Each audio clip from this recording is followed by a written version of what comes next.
Welcome to the 3Haunted podcast, where we bring you all things horror, supernatural, folklore, mythology, and all things that go bump in the night. What's up, everybody? This is your co host, Ashley Lunar Goddess, Gorilla Girl filmmaker and horror loving cinephile. I'm just your average podcast producing badass. I'm John Thomas. Some would say that I go a little too far with my love of all things horror, paranormal, and meta. But I say, talk nerdy to me, and I'm all yours.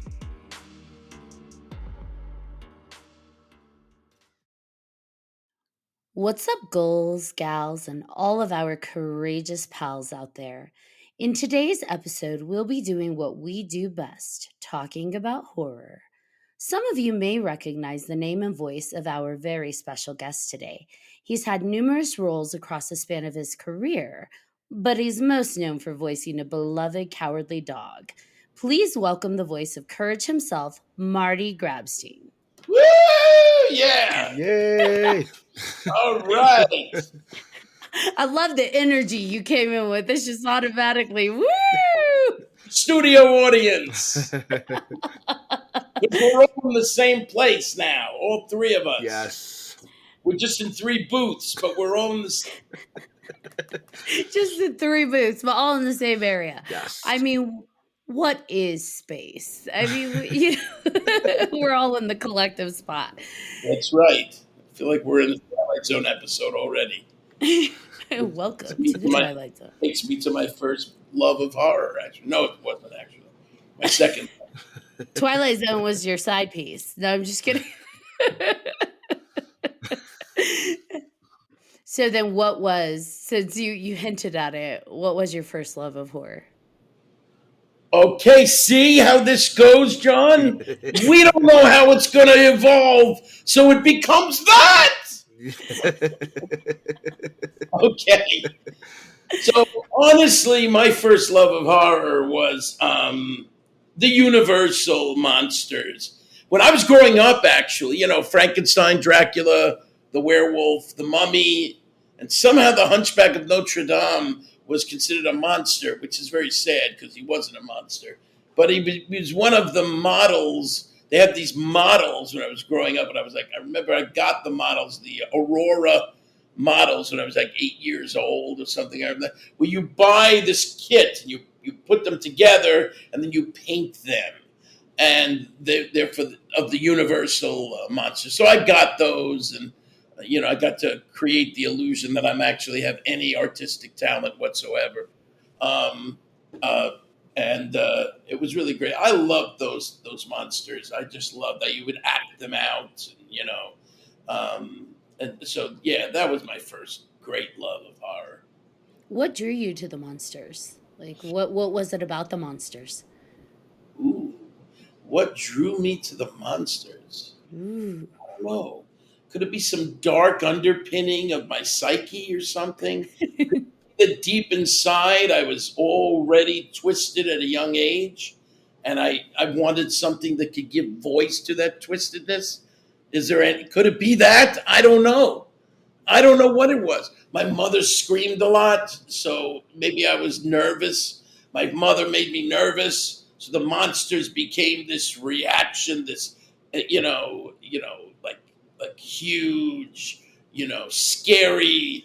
Like by becoming those monsters, I became the monsters. So maybe it was my way of slapping back at my mother. I'm not saying to the studio audience they should slap your mother. Don't ever slap your mother.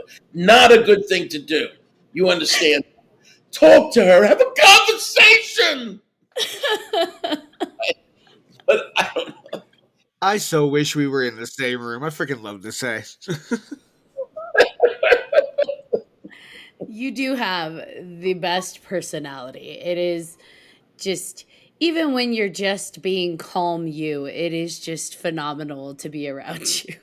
Thank you, my dear. Yeah, sometimes I wonder too with the Universal monsters if a lot of us related to them and we're drawn to them because, especially with like Frankenstein, there is this idea of being an outsider. feeling like an outsider, Yeah. feeling like you don't quite fit in, or that some of your pieces, like inside, aren't socially acceptable. And so maybe to some extent, a lot of us just identified with being that outsider. Well, absolutely. I mean, that certainly is true of Frankenstein.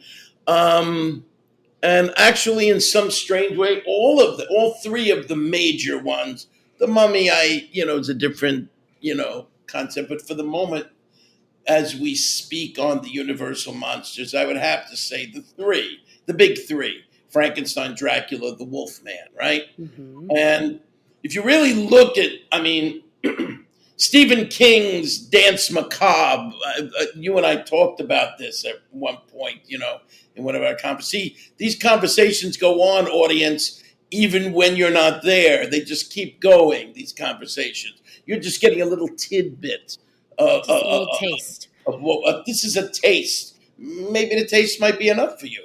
It might be. Let's Maybe you won't be wanting more after this hour is over. Um, but it's interesting because if you really think in Dance Macabre, he spoke about these as being the true iconic. What's the word? Icon. What's the word I'm looking for? The arc. The What's the word? archetypes. Archetypes? Thank you. That's the word I Hmm. was looking for. Um, of that much of horror was built on in the 20th century, really. um or even before the 20th century, actually, but certainly when the monster sensibility really kicked in the 20th century. And you actually had, well, Edison's, I think, 1902 short film, one of the very first films ever that was ever done, was of the Frankenstein monster, actually. Thomas Edison, actually.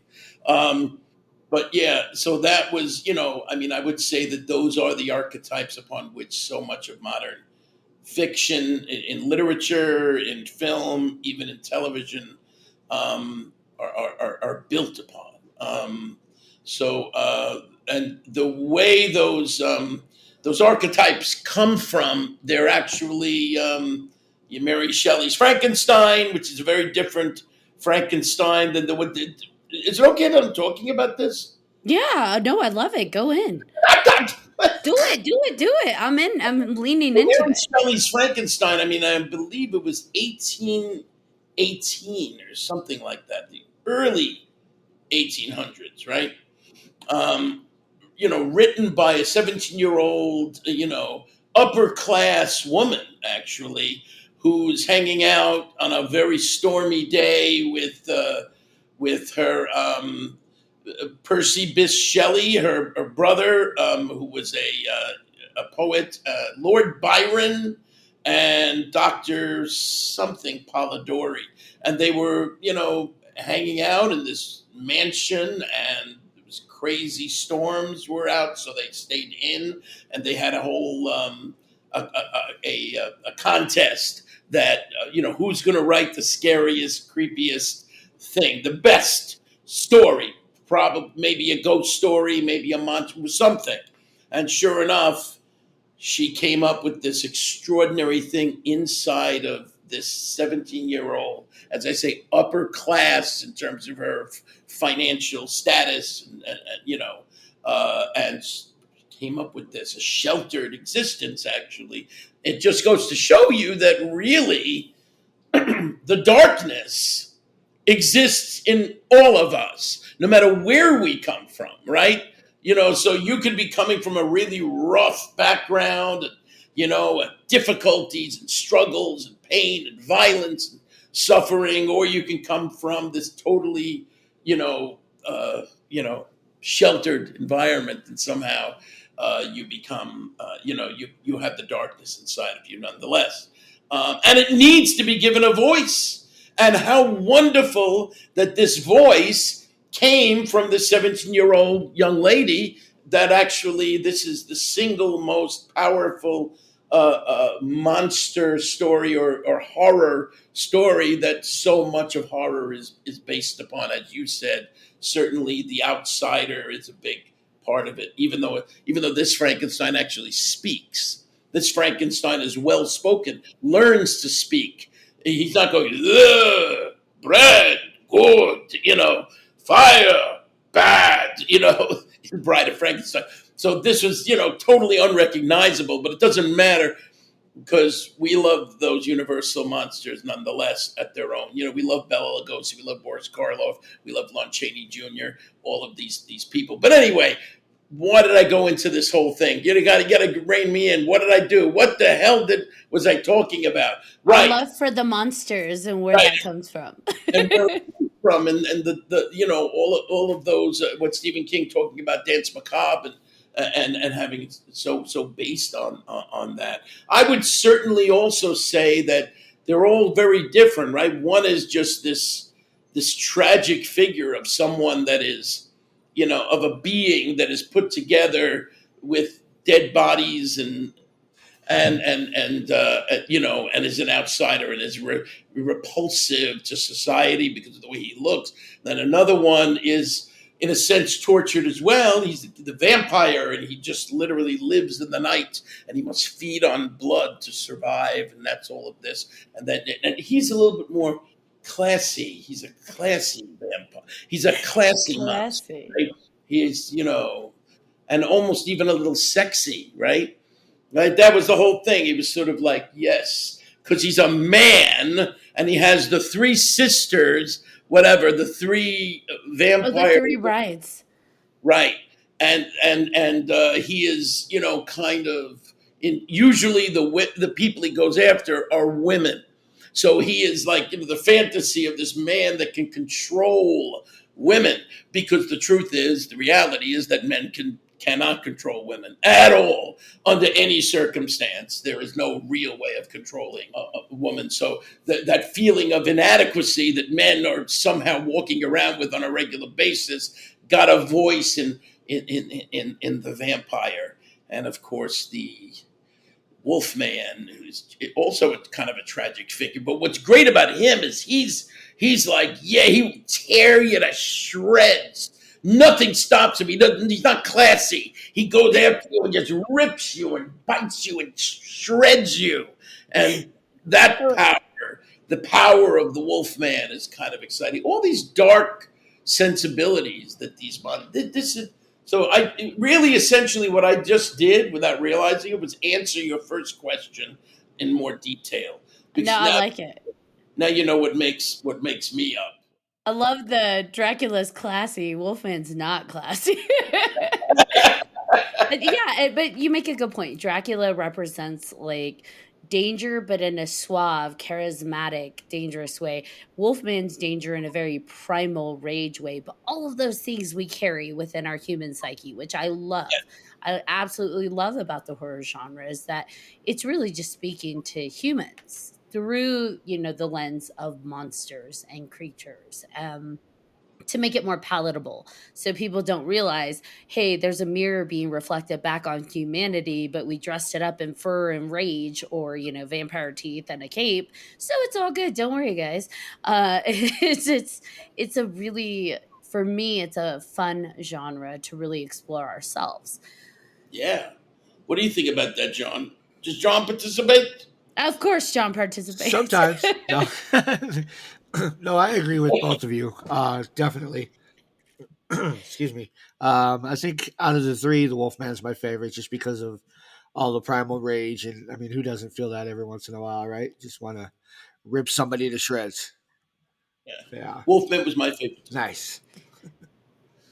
Dracula. Well, actually, no. I love Dracula. I love the vampire genre, but I would actually say Frankenstein was my favorite out of the Universal monsters.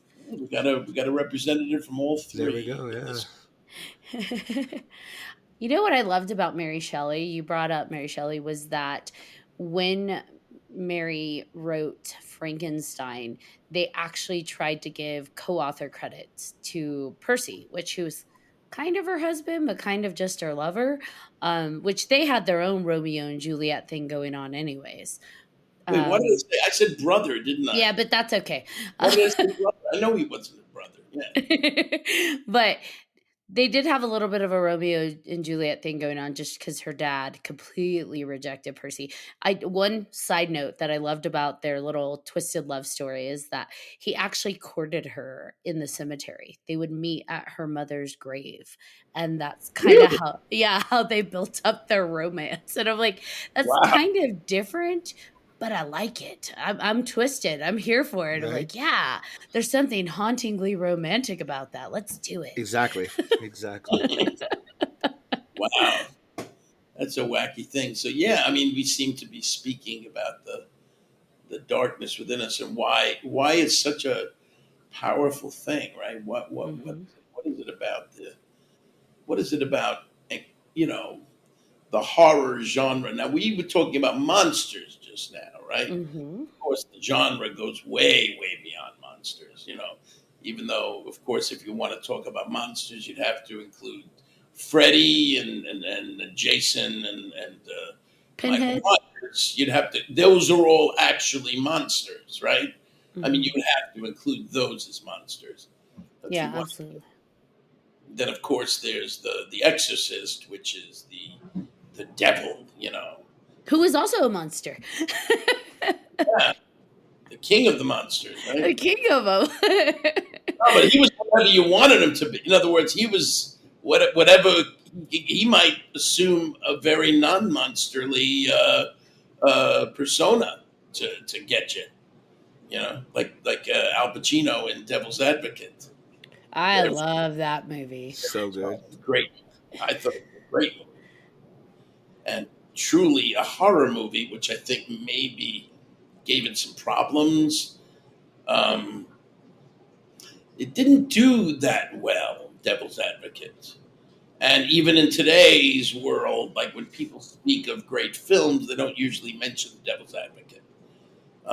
Part of it is that it's Keanu, and whenever he gets a bad rep, and it shouldn't actually, No. because there's something special about him, even though he's not a great actor. But there's something about him that is, Anyway, His but range is definitely limited, but I think that in terms of that limited range, he does well within it. And him being cast in Devil's Advocate, I don't question that casting at all.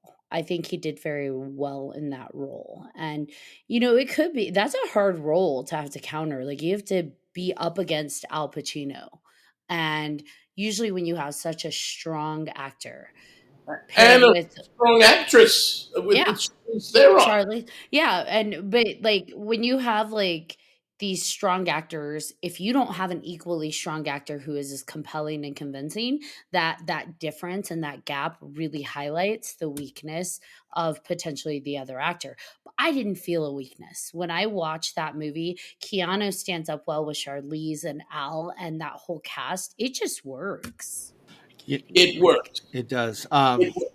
One of the movies that I like now that I didn't like before with Keanu in it was Constantine. I was not a fan of it I originally, and love now Constantine. it's so good. I absolutely love it now. But yeah, I didn't like it before. You want to talk about a full cast of just amazing. Constantine was another one. Rachel Weisz is Vice, yeah, Weisz. She is just phenomenal in her ability to. yeah, She plays twins ish. ish, yeah. I don't think you ever see the other twin really, but she does play twins in that. I didn't watch it because I'm very neurotic about wanting to read the book first. In this case, it would be a graphic The novel, graphic, yeah. right? The idea of it being, because I didn't read that, I didn't want to see the film, so I didn't see anything. It's so ridiculous. I should be killed. Whoa! I don't think I'd go Like that far. I know we're on a horror podcast, but come on.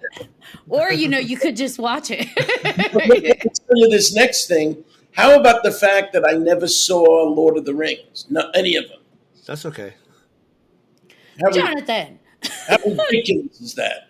And why didn't I see Lord of the Rings? Because I tried to read the book, the trilogy first, and I couldn't get through the first one. So I never got to it. So I need to revisit it. So I said, I'm not going to see the movie until I've read at least the first book. And then I didn't do that. And then the second movie came out really quickly. And then I was like, all of them came out, and I just, it never went. Those were hard books to read, though. Like, I couldn't even read them. Yeah, you have to really have a love for Tolkien and his style, and he is very verbose, and so it is a heavy read. It is in depth. I would say if the books are not speaking to you, I would still give the movies a chance. Like bypass your usual I got to read it first Yeah. and go for the movies if the books just aren't working for you, because I think the movies really do pull out everything you need while getting rid of some of the extra. And even then the movies are really long, so they tried to capture as much as they could. It's like 9 hours worth of movies, right? Yeah, well, if you don't do the director's cuts, for What? each one. I mean, because the director's cuts added half an hour, 45 minutes, and almost an hour to the third one. So, yeah. But if you watch the original cuts, then you're good to go.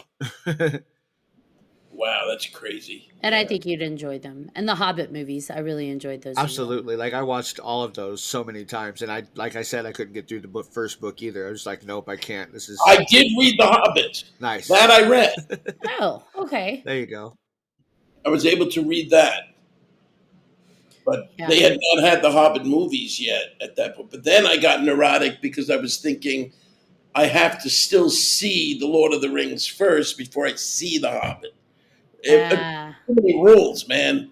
Marty, Too many rules. They're all your rules. You can break them, Marty. that's right. You're right. Absolutely. Honestly, I was that nerd that read the Lord of the Rings trilogy when I was 10. And that was my jam. 10? But I Seriously? also am I'm not even kidding. Holy I crap. have my original books. They are old AF. But that was my jam. But I also can objectively stand outside of that and say that's not for everybody. You really have to have a specific taste to read those books and to be able to. They are big and they are very in depth on detail, and so that just has to be your world. Yeah, I suppose so. So, regarding once again back to our horror world, it's interesting because then you look at, and Stephen King kind of focused in. I keep mentioning Dance Macabre because for me, I became a huge Stephen King fan in my 30s, which is relatively old. No, not old, but late in the game. Relatively late in the game, because in my 30s, it wasn't that late in the game. It was like my late 30s. He was around for about 10 years at that point. So not that late in the game, but still, I went to read The Shining and The Stand and Carrie and all those early ones, Salem's Lot and Pet Sematary and different seasons, Night Shift, and then of course Dance Macabre. All those early ones. That kind of makes up the early. I don't think I've missed anything just now. I think that's the early, except the Bachman books. And I fell in love with Stephen King, right? I was reading, and that I always loved horror anyway, but more in the movies, not in the literary aspect of horror, right? Until Stephen King came about. And Stephen King gave me Dance Macabre, which was basically a history of the horror genre as seen through his eyes. And you read that, right? Not yet. You recommended it. I bought it. So next plane I'm on, plane trip, I'm reading that book. Oh, you love it. You and I discussed having you appear on a second episode where we talk all things Stephen King. So I'm planning to read that, take copious amount of notes so that we can revisit it and just go in depth on, which means, John, you got to read Dance Macabre. I'll read it, take notes, and then you can borrow it. There you go. That's the one I haven't Right. read So yet. I won't go too deep into it now, so we could definitely reach into that in that next episode of this. But just to say that what he did do was he he proceeded to examine horror, and he created huge, like, bibliographies of books that he thinks must be read. He's got a list. Well, first of all, he's got a list of his 10 favorite horror books from 1950 to 1980. So that was like that period he chose to mainly focus on in Dance Macabre, but he does, you know, go way back to like some of the books we just discussed. And but he also has the hundred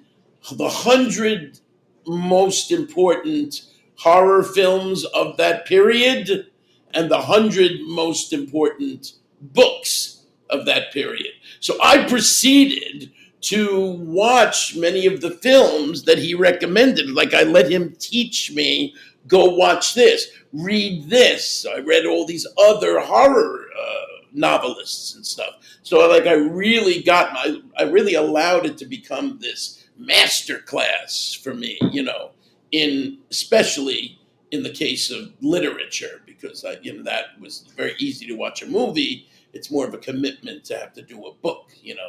So interesting thing. I don't know why I brought that up again, but Now, I'm curious. You said most of your horror up until the point of being introduced to Stephen King was through film, a majority of it. So what inspired you like to pick up the book? Where was it just you heard his name on the scene and you grabbed a book, or how did you make that transition?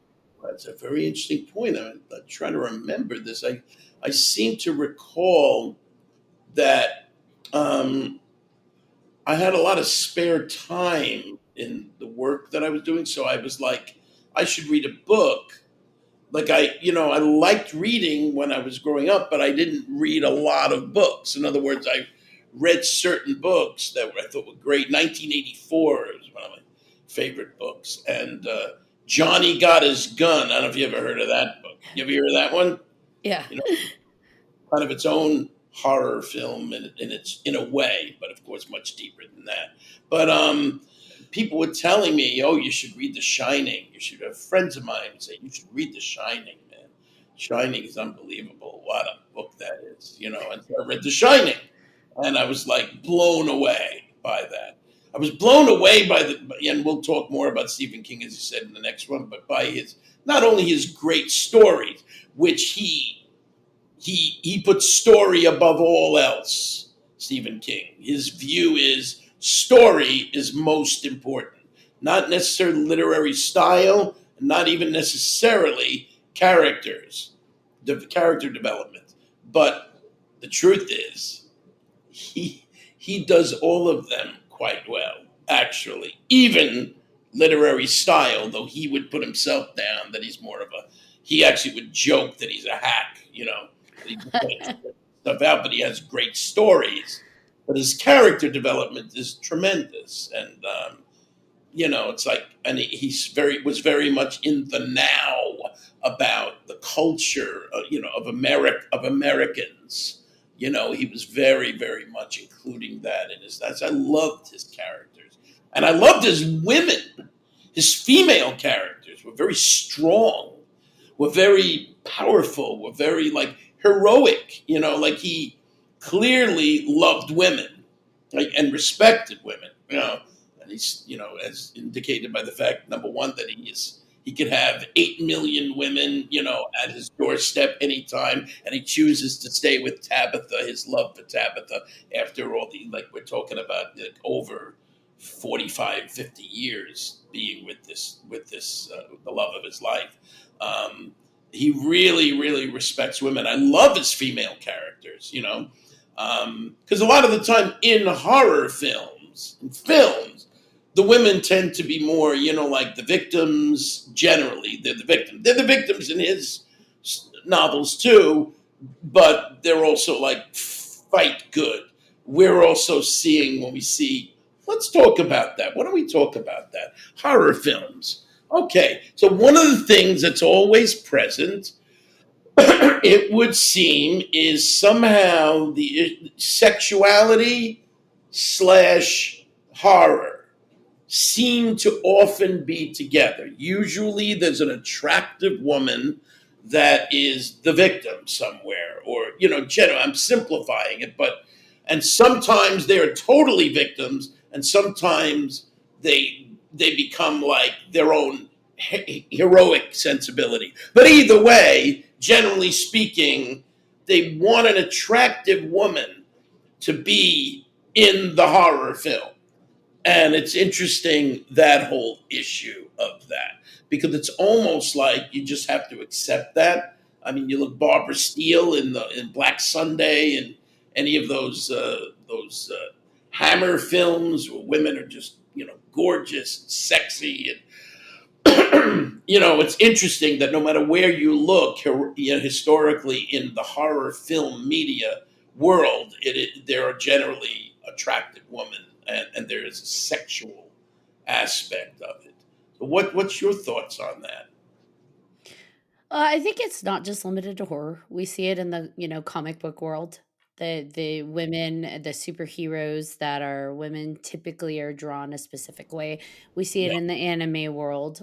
Like even now, a lot of the anime female characters very much drawn in a very sexually specific way, that depiction. I think that when you have and I don't want to limit it to just males. When you have someone who has a specific ideal, a specific fantasy, that is going to come through the art. That's going to translate through the art.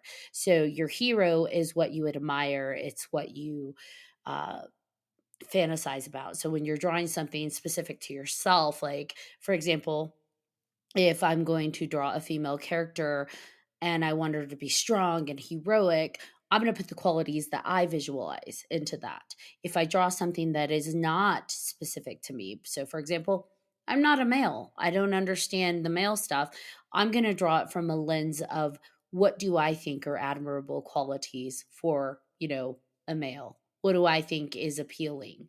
And so by nature, I think that just comes out in art. That's why we see kind of like that sexualization and that beauty and that glamour. When it comes to horror, I think it's similar-ish, but I think there's also an added level. And I think it may translate back to like the caveman days of rah, got to go get Jane, rah. And you've got like these serial killers, must kill pretty girl in the woods.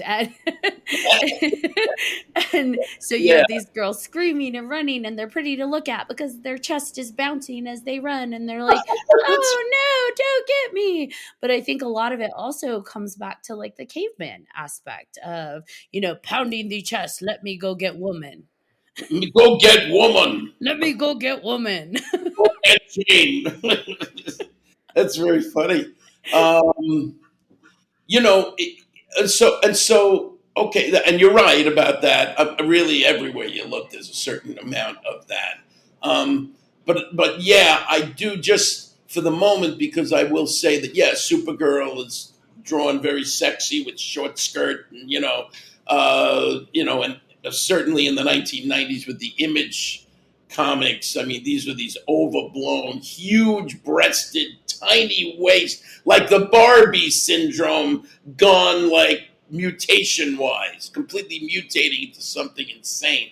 That was, after a while, what was going on, almost like overkill with that. But but for the horror thing, as you say, the added level, the added dimension of it is that, there is a kind of, because, I spoke about wanting to be Wolfman, right?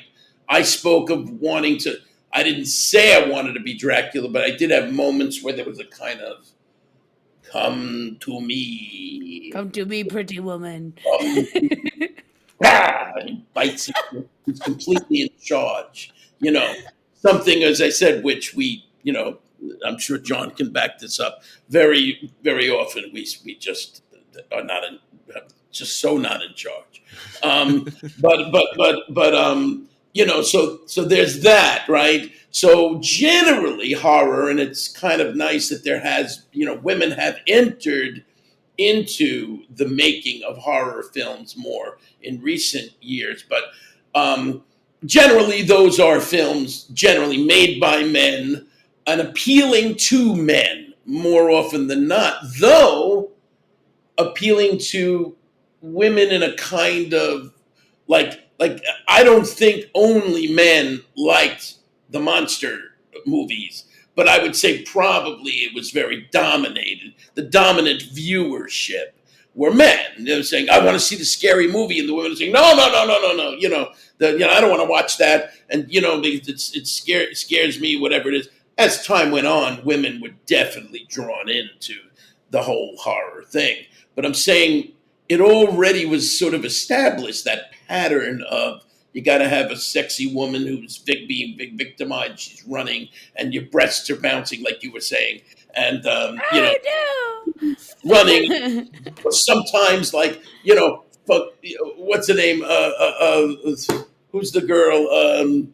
Oh shoot! I know what you did last summer. Jennifer Love Hewitt. Oh yeah. Jennifer Love Hewitt was somehow miraculously, when things are getting really rough, she two more buttons of her shirt open somehow. Where are you? I know you're there. Where are you? And the arms are there, and the cleavage is there, and it's all meant to be. Right. I don't know what she said. What? Let me open up All the this- overacting, and she Open spreads too her wide. arms, and everything's just there, and yeah, Healing. yes, Yeah, so it's just so, and we almost, there's a kind of humor, like we're laughing about it in a sense, right? Right. So I think women that are cool anyway, like Ashley, who's cool, and have an appreciation of these horror films, despite the fact that there is a tendency with many of these things for the woman to be that kind of way. We laugh about it a little bit. It's kind of part of history, also, right? There's a historical framework to it. But Right. let's be fair. In general, like superheroes, men are drawn a certain way. It's not like you see a 800-pound Thor. Like we expect when we're consuming pop culture, whether it's in the form of books, comic books, art, entertainment. Up until recently, we expected a very specific, unrealistic beauty standard to be put in front of us because that was what was being put in front of us. So it's not just the females. Like even we look back at horror in the 80s, 90s, 2000s, even the male leads, like they were a bit comical and like the oily, like did they really oil their arms and chest down to do that scene because he's glistening a little too much. On that point, I feel like they had to do that because more women were coming to watch with their boyfriends or whatever. Because, like you Ah, guys were saying, I mean, sex sells. So obviously, you got this like scary thing that guys are like, ooh, that's creepy as hell. And then you have to have the balance of, oh, that's attractive as. So you got the balance of creepy and freaking attractiveness. And the girls are like, that's just bullshit. I want something to look at too. So then they start oiling up their guys. And the girls are like, ooh, yeah, let's go watch that movie. that's a very good point.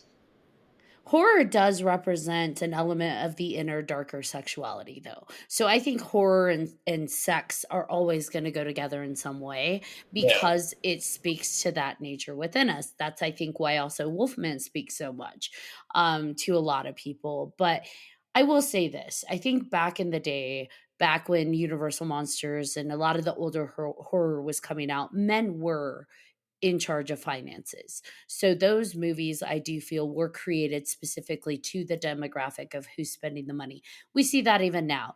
Like the movies fluctuate towards who's the demographic of spending money. What do they like? Let's create content for that. So once they realize like, wait, women are watching it too, women will buy it too. Like you said, John, they start to adapt to kind of include that demographic. And I mean, I'm not mad at it. Like you said, Marty, women in the 80s running through the woods, oh no, don't kill me, and they're half naked, or some of them actually are naked. It's comical. Like at some point we just have to appreciate the absurdity in yeah. it and kind of be like, yep, that's that moment in time and it's hilarious. Like, why do we love Texas Chainsaw Massacre so much? I mean, because that's just a miserable. thing. There's the miserable aspect of that film. We shouldn't be loving that. And somehow, I'll speak to myself. When I first saw that film, it was like, oh God, oh my God. I could barely move. It was just so unpleasant, and yet I wanted to see it again. You know, I mean, just and here you didn't just have one monster running after a woman. You have a whole room full of men doing this to her. She's tied up, and she's being, that we're gonna do some stuff to you. It was really horrible, just horrifying. Yet we love it. Maybe we could all relate that we all have dysfunctional families. Yeah, I went back to my mother again. I knew to get back to my mother. Always back to the mom. Yeah. And I think too, sometimes we just like to be scared. And how many of us have driven through little towns, especially after watching that movie and being like, oh, don't stop here, we'll all die. And you know something? There's also, I think, something that I didn't even approach because we were talking about sex, right? And the sexuality. But also, there is something logical about women because women are simply generally physically, weaker than men, generally physical strength. And so men are a woman who is being attacked by a man, unless she's in incredible shape or she has the skill of being, jujitsu or, whatever disciplines that many women do have. But generally speaking, the average woman, if a big scary guy is coming after her, she's in tremendous danger. I mean, I guess a big scary guy coming after me would be bad also. But I think generally speaking, it's that physical weakness that gets utilized to make the danger more palpable because, oh shit, I mean, we're running after her because he will be able to get her and kill her. He will be able, if he gets his hands on her, he's gonna kill her. Right, which is why I think like with Jason and Michael Myers, they make them like super tall, 6 feet something, to make it even. So yeah, I mean Freddy, I feel he's like just the normal size, but he's gonna fuck with you in your dreams. So I mean, he's got supernatural power, so exactly. it balances out. Yeah. Nobody. I don't ever want to hear a discussion with anybody who in a battle between Freddy and Michael Myers, or Freddy and Jason, who's going to win. There is no discussion. It's going to be Freddy. But what about Freddy and Pinhead? Freddy and who? Pinhead. Yeah, that's a whole other story. I want to know, because yes, to your point, if he's against like they still have an interesting ability to survive after being impaled. They're still technically humanish. But what about Freddy against Pinhead?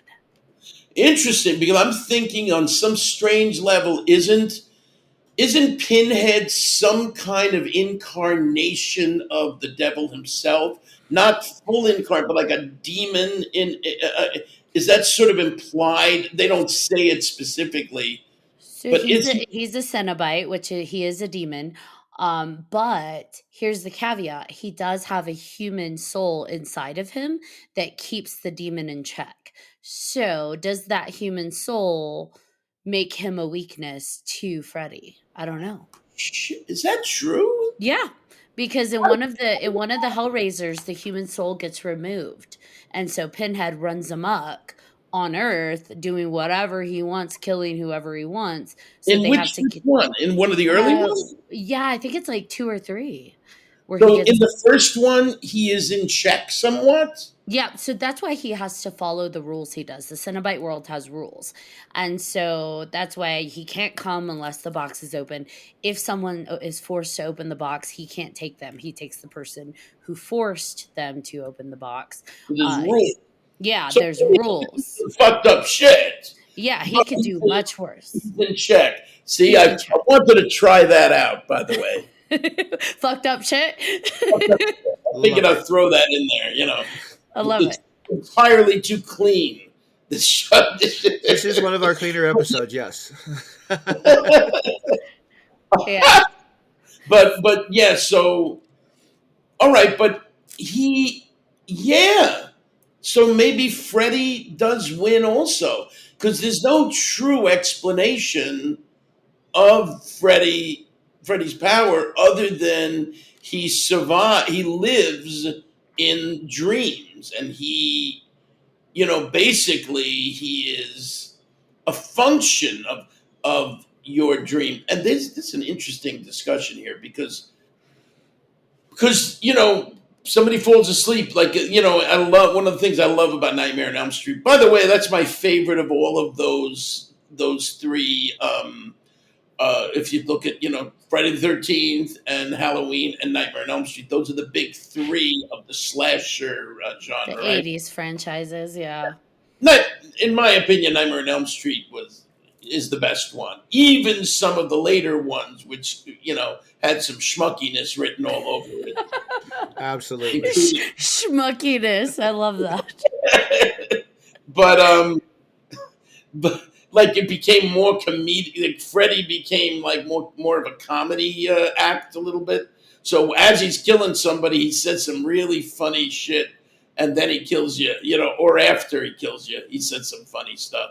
He's always very funny, and you laugh from it. So they give you some comedy. Wes Craven was good at doing that, but it's interesting because what I never was clear about is, if you are in your dream, and I'm forgetting this, and maybe this came out, Ashley, this. Was there some kind of function of that Freddy can only be more powerful the more you allow him in your dream to be powerful? Is that like is Freddy, like, in some people's dreams more scary than in other people's dreams, or is it always the same? Yeah, in Dream Warriors, I feel like they kind of tackle that because they are able to use their dream selves to fight against Freddy. And the more they fight against him, the less powerful he is. The problem is that most people don't realize they have that ability within their dreams. And so he is ultimately as powerful as your fear is.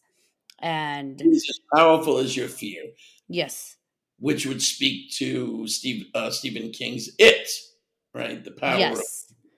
yes. Interesting point there, and which also touches upon Courage the Cowardly Dog.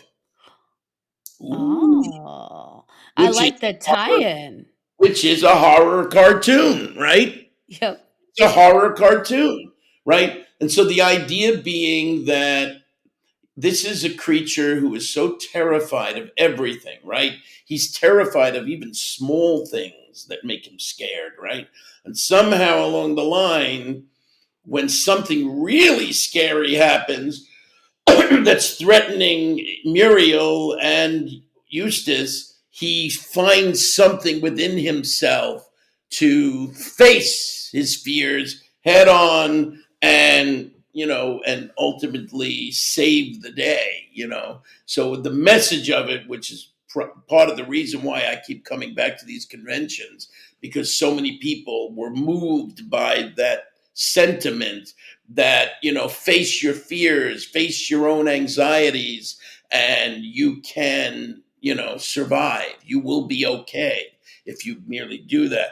That is, I think, the message of Courage, and I think that is also a kind of an under the it's sort of a horror sensibility in general, right? The idea of facing fear, because ultimately it always starts off that scary, scary, scary. Oh my God, this is messed up, and even violence or whatever it is. And somewhere along the line, some people come, this is enough. I've had enough of this shit. I've had enough of this shit. And then they end up, I just pulled out my, did you hear the sound? Something dropped, right? Yeah. I figured you got excited and started throwing shit. Started throwing shit. But ultimately, you face your fears, and then in some of these, horror films where the good guy wins, though in the more recent ones, I don't know. Well, and I It's love about courage is that yes, he's the the dog who is scared of everything, but his ability to face his fears is rooted in love. I mean, that's why he is constantly saying his catchline. It's love that helps him face his fears. that's right. That's right. It's love. Thank you for that, because I'm actually going to be like, that's a good thing to keep in mind when I'm speaking to people about this, Yeah. because I'm touching upon that issue, but it is love ultimately.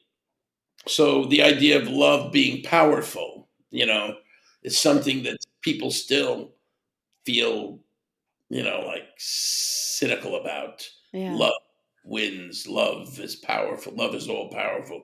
When you're confronted with a lot of hate and anxiety and you know scary shit coming your way, it's very hard to believe that love will save you in that situation.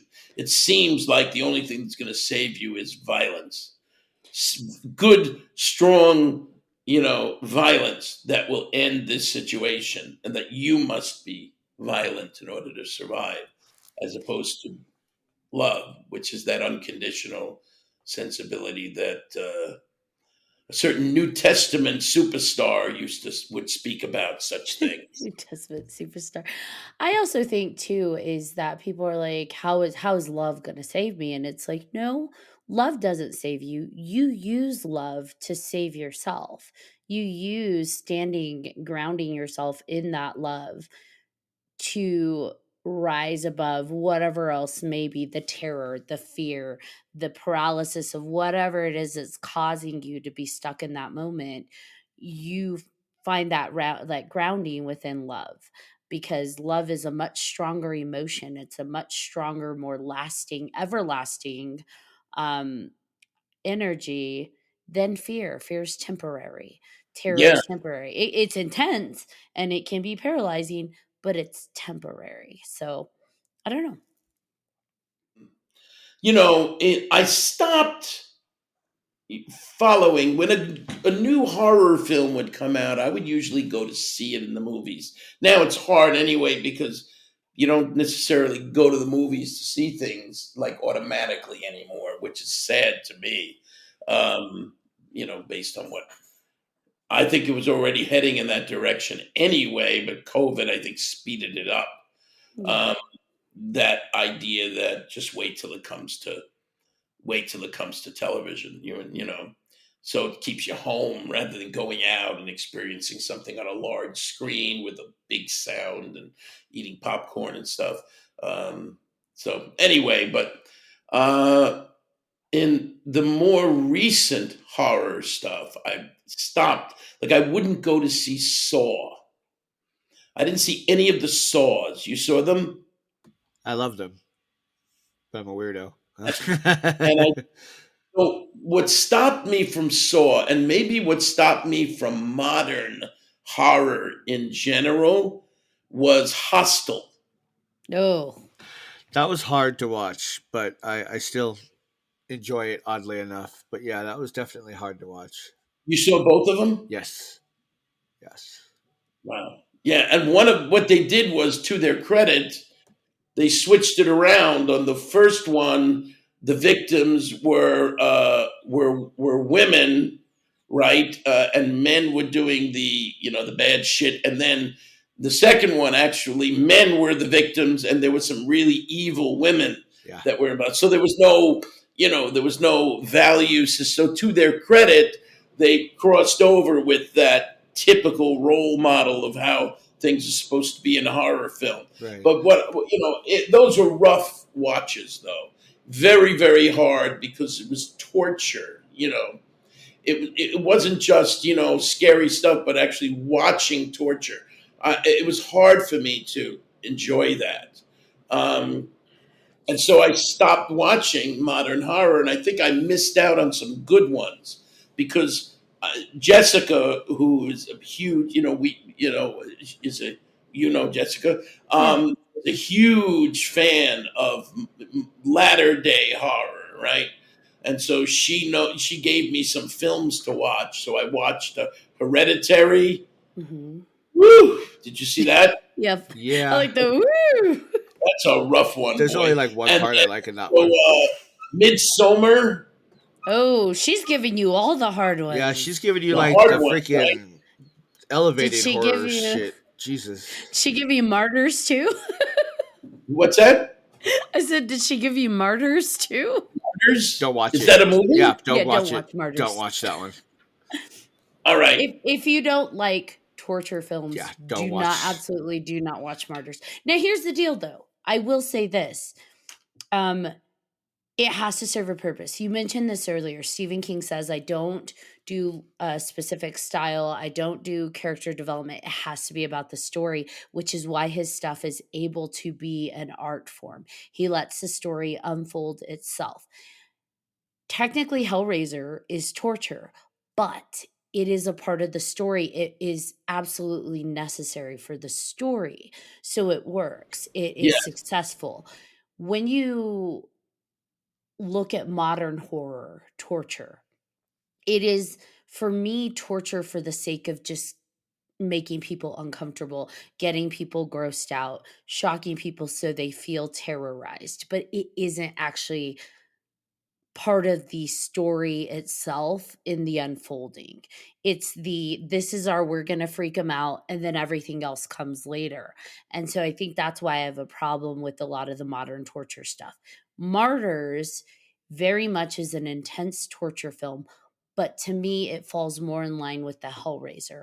It is absolutely necessary to the story, but it is a hard one to stomach because it does have a lot of torture. So it's one of those you may be okay with it if you were okay with Hellraiser because it is absolutely necessary to the story. But there are some people that are just like, I just can't watch that stuff, and that's okay too. Yeah, I thought I had a pretty, strong stomach for that kind of stuff. And it's interesting. But I did make an exception. Did you watch Terrifier?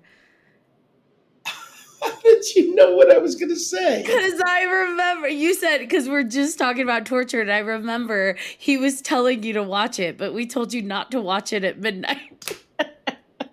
Did you actually watch it? I watched it, and I watched number 2 also. Oh. Both of them. Did you watch them at midnight? No. Okay. You know why though? Not because it was scary, but because I fall asleep too late. But somehow, can't put my finger on it, I liked it. Why did I like it? Something about the clown. Something about this really the most unattractive clown that I've ever seen. And I thought that the clown in The Devil's Rejects and A Thousand Corpses, Captain Spaulding, right? I thought that clown looked pretty fucked up. But this clown is just miserable.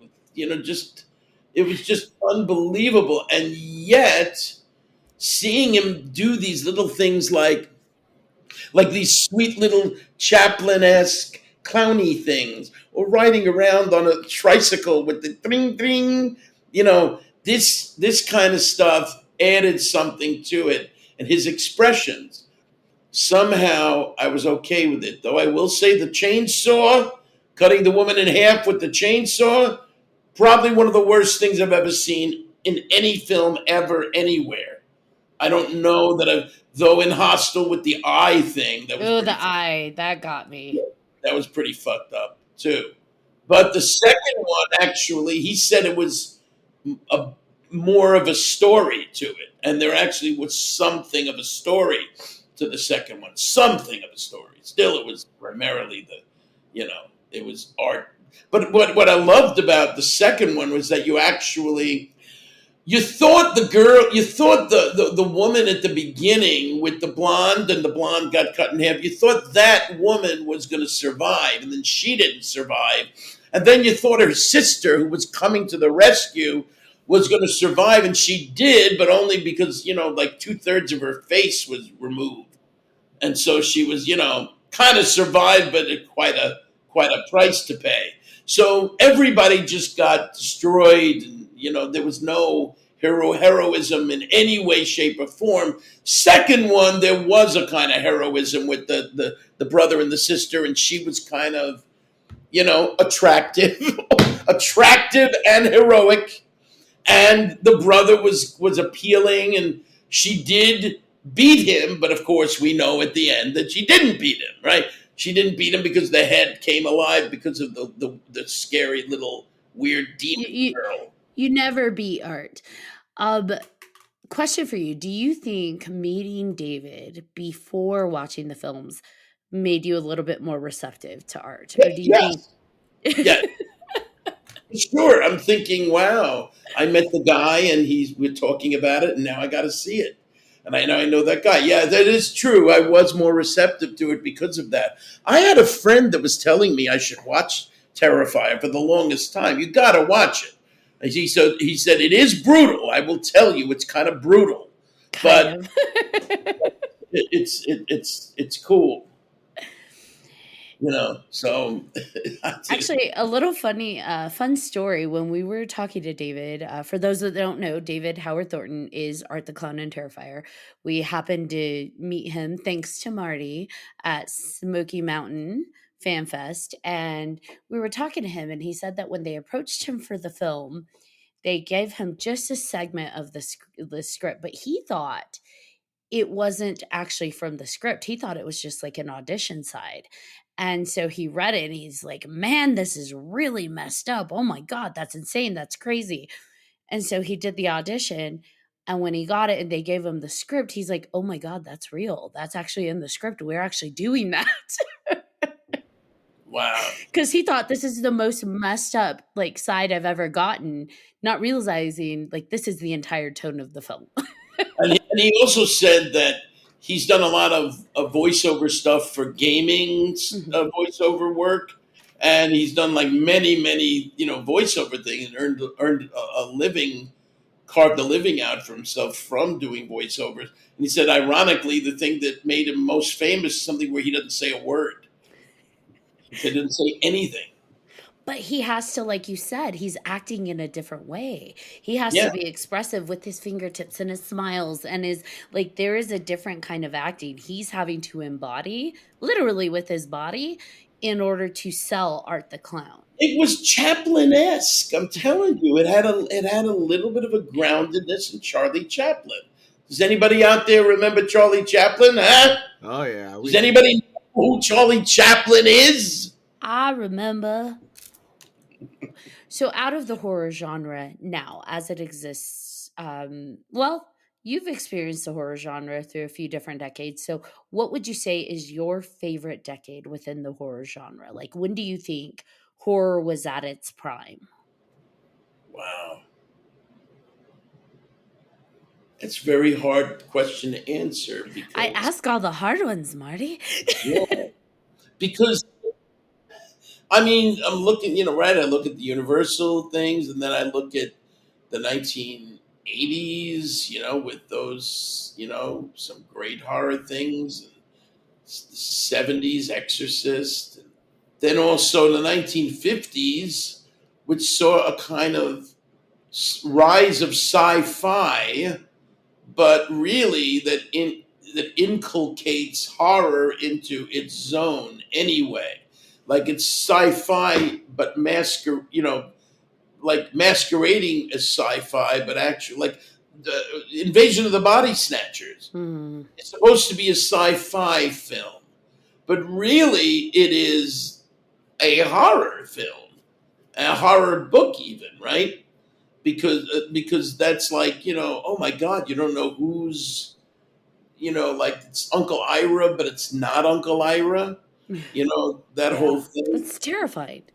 Terrifying, and all of these, and you don't know where, like you just don't know who to be afraid of, who to run from. You think that it's somebody, people that look like people, but they aren't them. Very, very scary. And then the Incredible Shrinking Man, also viewed, spoken of as sci-fi. Richard Matheson, sci-fi. And I would probably say, maybe, the period of time when horror really, began to become more intelligent. How about that? I like that. Is the late, really, the Twilight Zone and Outer Limits, right? Okay. And and really, and then to a lesser extent, Alfred Hitchcock Presents. So that's Mm. the 1960s, right? And that's television. Mm-hmm. But it reached so many people, right? And Twilight Zone was not by any means only horror. They did everything under the sun, but it was definitely, there were some horror Twilight Zones, and they had elements of horror in many of them. And certainly Outer Limits was a truly, again, masquerading as sci-fi, but really truly more deeply at the heart of it, horror and Alfred Hitchcock horror, and in a different kind of way. So yeah, maybe the 60s was the period when the genre really became more, what's the word, more all-encompassing, became larger, and the fact that we speak of all different types of horror, right?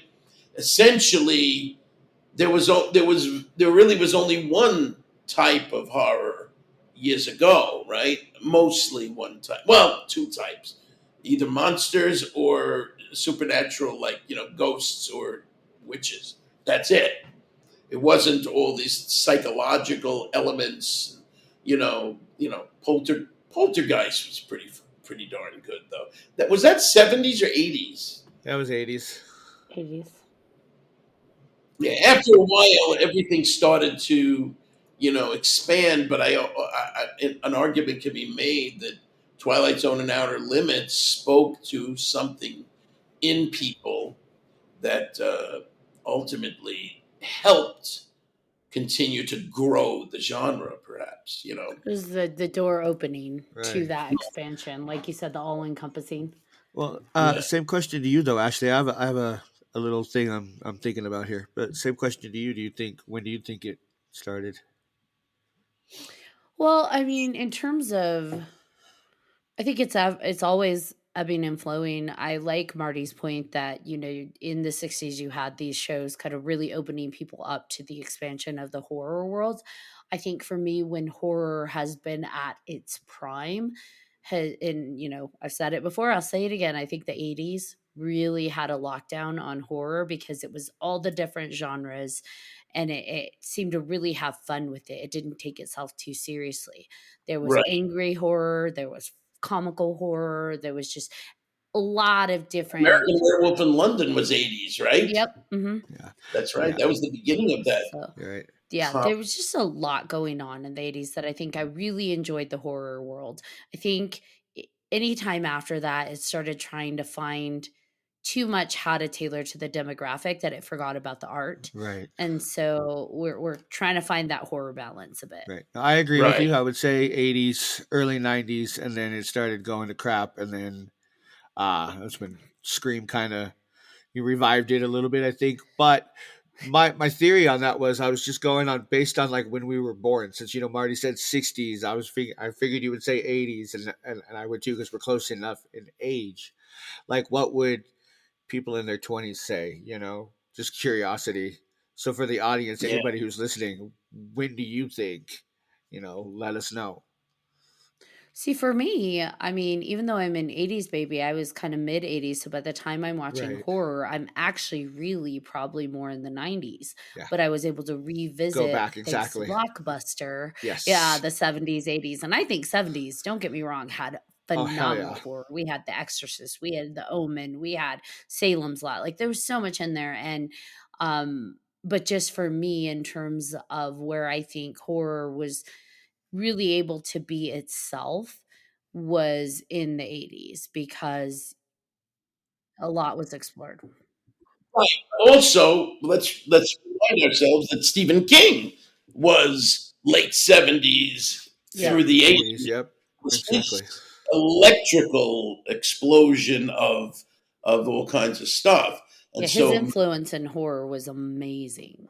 Yeah. So maybe you're right. It is the 80s ultimately. I mean, that's what I'm saying. Everything contributed to everything else. I Yeah. mean, the Universal monster, that period, unbelievable. Then, of course, the 60s, the Hammer, the Hammer, Christopher Lee and, Peter Cushing and all that stuff. And, it just, you know what it is? It never dies.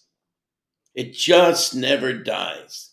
We always need it, even though it goes through periods of down, comes back up, down. It never goes away completely. It never does. There's always a desire for it.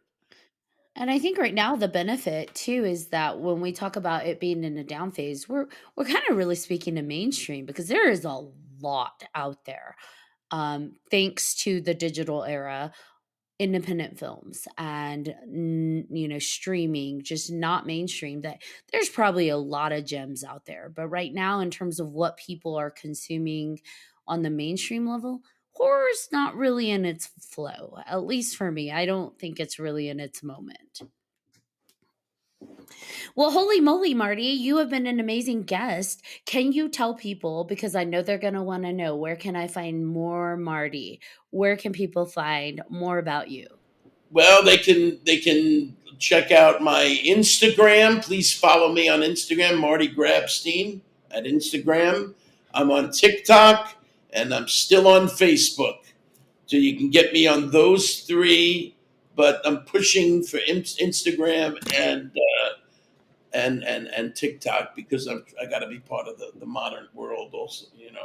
Um, but and I will be at my first horror convention actually, Woo!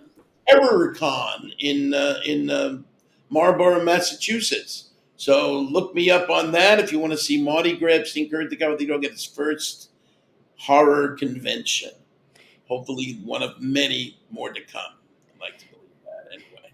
Yeah, Marty's definitely on the convention circuit, going to the different fan fest, comic cons, all the different cons, and the best way to figure out where is Marty next is to be on his social media. Marty does a great job of letting people know where he's going to be and when he's going to be there. So definitely follow his social media. That, and he just makes really fun videos. So the content is great. All right, John Thomas. All right. I will say this though. Definitely go find Marty at a con. Go say hi.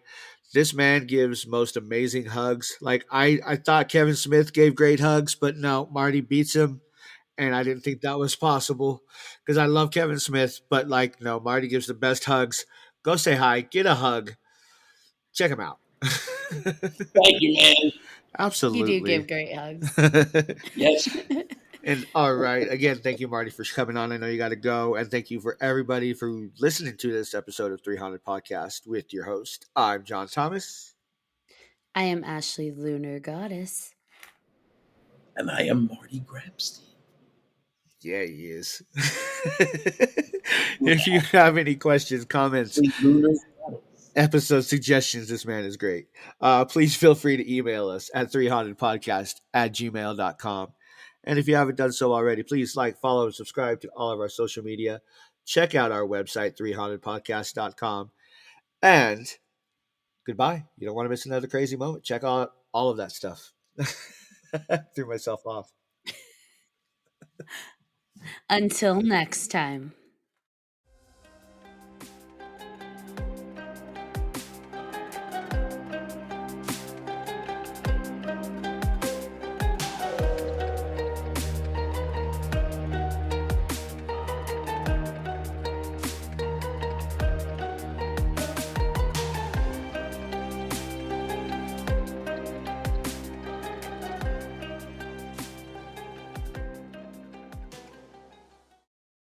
All the things we do for love. Are you looking for more awesome podcasts? Head on over to withoutyourhead.com for access to the Without Your Head podcast network, where you'll find a variety of podcasts sure to keep you entertained and coming back for more.